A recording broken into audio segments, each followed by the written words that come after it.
તો બોટાદ જિલ્લામાં અનરાધાર વરસાદે તારાજી સર્જી છે। ધોધમાર વરસાદને પગલે નદી નાળામાં પાણીનો પ્રવાહ વધતા અનેક પુલ ધોવાઈ ગયા છે। નાગલપર ગામે 15 ગામને જોડતો પુલ ધોવાઈ ગયો છે।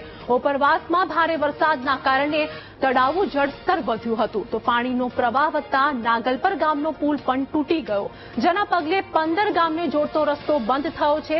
નાગલપરથી હળદર, સિરવાણિયા, ભદ્રાવડી, પાડિયાદ, તુરખા, તરઘરા, ઢાંકડિયા સહિતના ગામડાઓમાં જતો રસ્તો પણ બંધ થયો છે।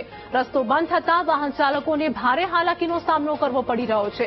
જોકે તંત્ર દ્વારા તાત્કાલિક કામગીરી કરી કામચલાઉ રસ્તો બનાવાયો છે, પરંતુ આ કાચો રસ્તો પાણીમાં ફરી ધોવાઈ જવાની ભીતિ છે। ત્યારે સરપંચ સહિત ગામ લોકોએ ઓવરબ્રિજ બનાવી દેવાની માંગ કરી છે।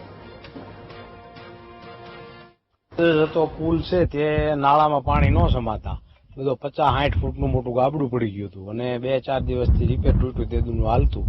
અત્યારે આ માપસરનો હાલ એવો રસ્તો થયો છે અને અતિ ખેડૂને આજુબાજુમાં નાળું આંકડું હોવાથી નુકસાન ખેતીમાં ઘણું થયું છે।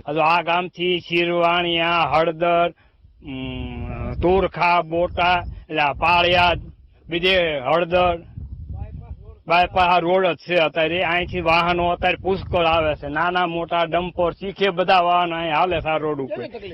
અત્યારે બહુ હાલાકી છે, કારણ કે આ 2-3 દિવસથી તો અહીંયા પુષ્કળ માણસોને આ બધું રાખીને ધ્યાન રાખીને તો આ કામ કરાયું છે અને અત્યારે હાલે એવું ને કરાયું છે। બરાબર, અમારે અહીંયા મોટો પુલ બ્રિજ બનાવે ને તો જ આમાં નાળામાં પાણી હાલે, બાકી આ પાણી ન હાલે। આવા નાળામાં નાના એવા નાળા મૂકી દીધા સરકારે, એ હાલે। આ બધા તળાવનું પાળું તૂટીને બધું આ નાળામાં કસ્તર હલવાઈને તૂટી ગયો, રોડ તૂટી ગયો। કેટલા ગામે જવાનો રસ્તો?